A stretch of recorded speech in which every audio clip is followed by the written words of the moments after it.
I want freedom. నాకు freedom కావాలి. నా నిర్ణయాలు నేనే తీసుకుంటా. నా నిర్ణయాలు తీసుకునే హక్కు నాకు కావాలి. కాదు కాదు, ఒక్క తప్పు చేసినా ఒక్కసారిగా అందరూ నన్నే అంటారు, యు ఆర్ స్టిల్ కిడ్ అని. అరే, ఫ్రీడమ్ అంటే కండిషన్స్తో కూడిందా? బాధ్యతలు బరువుగా ఎందుకు వేస్తారు? I don't want to escape life. I want to learn to live it with guidance, support, not judgment. నేను చిన్న చిన్న బాధ్యతలు తీసుకుంటే స్వేచ్ఛ కూడా నెమ్మదిగా అదే వస్తుంది.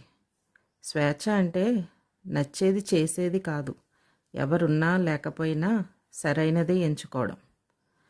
Yes, I'm not perfect, but I'm growing every day. And I want my parents to grow with me, not against me. Freedom and responsibility are not enemies. They are team. స్వేచ్ఛ అంటే నియమాలను ఉల్లంఘించడం కాదు, నమ్మకాన్ని నిర్మించడం.